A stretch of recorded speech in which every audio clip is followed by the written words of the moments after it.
Hi, and welcome back to Unit 7, Day 2. This is the examples problem video, Step 2. So before we begin, let's just recap what we've done in Step 1. So in Step 1, we've done pretty much the heavy lifting for all of these stoichiometry problems. We've mapped out the plan that we would use to convert from our given to our find, and we identified the conversion factors that we would use to do it. So now what we're going to do is we're going to use dimensional analysis to solve the problem. This is our math method. Now, just to recap, for dimensional analysis, we always start by taking our given and writing it over 1. And we do that to make the given into a fraction. It just makes our math work easier. The next step is to take that first fraction and we're going to multiply it by the conversion factor fraction. So this second fraction, or the next 2 or 3 fractions, will come from the conversion factors. And the idea is that when we're multiplying these fractions, what we're trying to do is cancel out the units that we don't want and keep the units that we do. So our focus is, in terms of setting up these conversion factor fractions, we're focusing on the units. Now, the units that you're given, you don't want those. You want to cancel those out. So in the second fraction, for example, those must be opposite. In order for units to cancel, they must be opposite. So let's take a look at what we would do for problem number 1. And this is the work all done out for us, but I'll do the next one.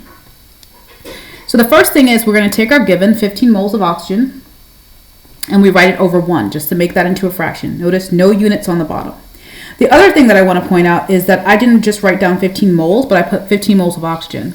Because these are stoichiometry problems and we're converting between different substances, it's important that you not only write the units of the measurement, but also the substance as well so you can keep track. Okay, so we got 15 moles of oxygen over 1, that's our given over 1, and then we're going to multiply it by the conversion factor fraction. Now, there's only one conversion factor here because it was only one, so pretty much a one-step process. And this conversion factor came from our mole ratio. So we're going to take this equation and turn it into a fraction. Now to do that, remember, we're starting off with moles of oxygen. We want to cancel that out. So that means in this fraction, moles of oxygen as our units must be on the bottom. They must be in opposite positions to cancel out. So I go to my conversion factor and figure out which part has moles of oxygen. Oh, this part here, this first part, 1 mole of oxygen. So that 1 mole of oxygen goes in the bottom. And I do that just because I want these units to cancel out. Now what's left is 2 moles of hydrogen. That goes on top. Once I've done that, I can cancel out those units, and then I can just do my math. So 15 times 2 gives me 30 moles of hydrogen. Let's look at the second example, and we'll do this one together. So we're going to start with our given. We're given 0.522 moles of water.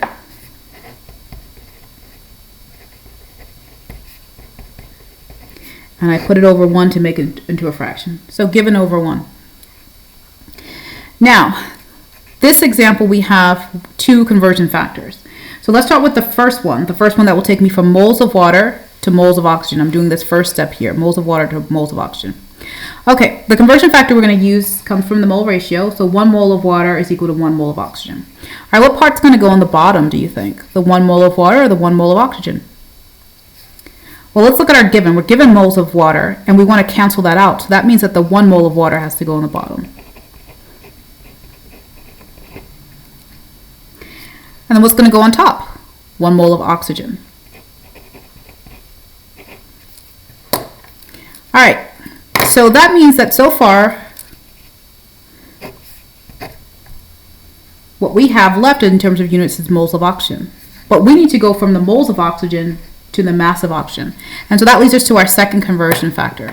For the second conversion factor, we use the molar mass. So 1 mole of oxygen is equal to 16 grams of oxygen. So now, what part is going to go on the bottom? We're starting off with, we have 1 mole of oxygen, but we don't want to keep that. So would the 1 mole of oxygen go on the bottom or the 16 grams of oxygen? It'll be the 1 mole of oxygen. And then the 16 grams will go on the top, so then these units can cancel out. All right, so in terms of my math here now, what I have left is 0.522 times 1 times 16. And anything times 1 is itself, so I'm just going to multiply that by 16. I'm not worried about the units here, I'm just showing what the math looks like. Over 1 times 1 times 1, which is just 1. Okay, so when we do that math, we get 8.35 grams of oxygen. That's our final answer.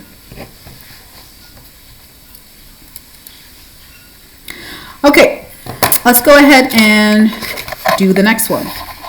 The process is always the same. Starting off with our moles of given. So in this case, we're given 50 milliliter tank of CO2. So we're starting with 50 milliliters, our volume. But it's important to remember that for the conversion factor that we're using 1 mole is equal to 22.4 liters, not milliliters. So we have to first convert this into the liters. Now remember, to convert from, if we're starting off with milliliters and we want to convert it to liters, we have to divide that number by 1,000. So we're going to take 50 and divide it by 1,000, and that's going to give us 0.0500 liters. Okay, so that's actually what I'm going to start with as my given. I just did that quick conversion here, converted the units so they're appropriate. So my given is 0.0500 liters over 1. All right, my first conversion factor that I'm going to use, to go from volume of CO2 to moles of CO2, I use 1 mole is equal to 22.4 liters. So what part's going to go on the top? I'm sorry, on the bottom. The 1 mole of the 1 mole or the 22.4 liters. Well, I want to cancel out liters, so the 22.4 liters go on the bottom, and then the 1 mole goes on top. All right, so that gets those liters to cancel out. All right, that's the first one done. Next one is to go from moles of CO2 to moles of oxygen. For that, we use the conversion factor that comes from the mole ratio. So 1 mole of CO2 is equal to 2 moles of oxygen. And one thing I forgot to do here, which is super important, because now it gets confusing. Notice that I didn't put what the substances were, I just put the measurements. That makes it confusing. So let's go back. So here we have the volume of CO2. So let's go ahead and add that. And this would be moles of CO2, and that's also CO2. So we need to know that we're at CO2 here. So now when I set up my second conversion factor fraction, I can figure out what part of this is going to go on the top or bottom, knowing that I have moles of CO2 on top. All right, so what part should go in the bottom here? Is it the 1 mole of CO2? Or is it the 2 moles of oxygen? Well, it's going to be the 1 mole of CO2 because I want to cancel that out. So these two need to be opposite to cancel out. And what's left is the 2 mole of oxygen. So this is a good example of why it's important not to just write down the values of the units for the measurement, but also what the substances are. Okay, now I can go ahead and do my math. So I've got 0.05 times 1, which is just itself, so I won't write that, times 2 on the top. So I just multiply the tops together. And then the bottom I have 1 times 22.4 times 1, which is just 22.4. And when I put this all into my calculator, I get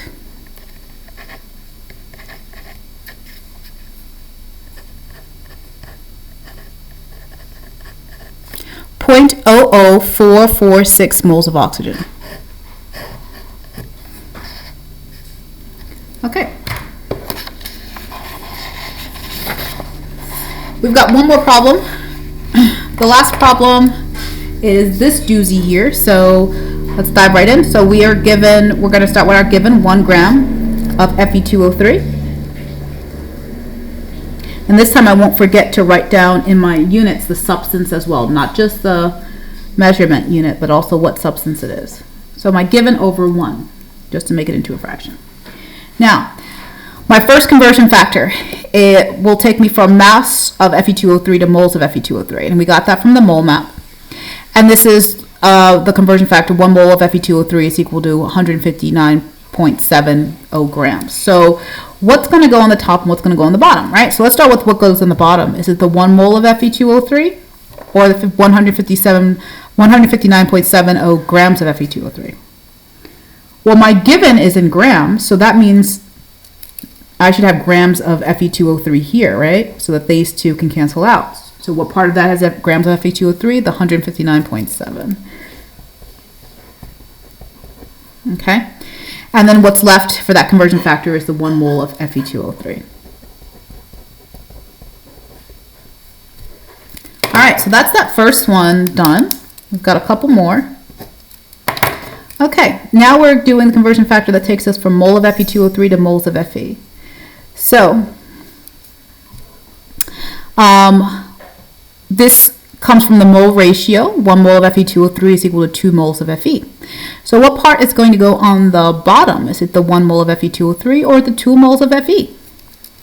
Well, let's look. We've got 1 mole of Fe2O3. We want to cancel that out. So that means that the unit with moles of Fe2O3 goes on the bottom, and the value there in this conversion factor is 1. So 1 mole of Fe2O3. Now we look what's left, 2 moles of Fe, that goes on top.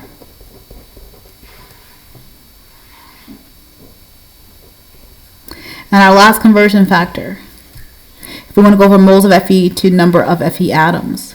So this last one comes from the mole map. 1 mole is equal to Avogadro's number, right? So what part of this conversion factor goes on the top? The 1 mole or 6.02 times 10 to the 23 atoms? Well, it's going to be the 1 mole because we want the moles of Fe to cancel out. And then the 6.02 times 10 to the 23 atoms of Fe goes on the top. Let's cancel out these units so we can see that happening here. Whoosh, whoosh, whoosh, whoosh. All right, so now that our units are all good, we're going to do our math here. So it's 1 times 2, so just 2, times 6.02 times 10 to the 23. So what we've got on top here is 2 times 6.02 times 10 to the 23. And the bottom we have 1 times 159.7 times 1 times 1, so that's just 159.7.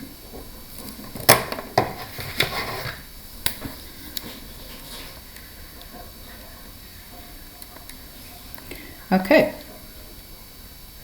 Now what we're going to do is we're going to plug that into your calculator, and I want to remind you how to do that when you're dealing with these scientific notation numbers. So on top we have 2 times 6.02 times 10 to the 23. So it's going to be 2 times, and what I like to do here again is 6.02, and instead of doing times 10 to the caret 23, that's a lot of button pressing. What I like to do instead is do 2 times 6.02 second e to the 23. And I hit enter, so it saves my answer, and then I just divide it by 159.7. And that gives me this value here.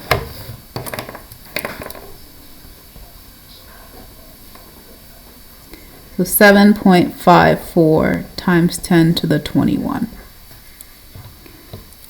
Fe atoms. So if you have a gram of Fe2O3, that's how many iron atoms you're going to have in it. Now, with that being said, if you want to do this all in one step in terms of your calculator, you would do open parentheses 2 times 6.02 second e 23 close parentheses divided by 159.7. It's important to put these scientific notations in parentheses when you write it, when you do all the work all together. Okay, that is it for this video. So now what you're going to do is you're going to do the same sort of thing with the practice problems. Now, in the practice problems, you should have already done step 1 for each of these practice problems. Now you're going to go back and use your dimensional analysis to solve. Have a quality day.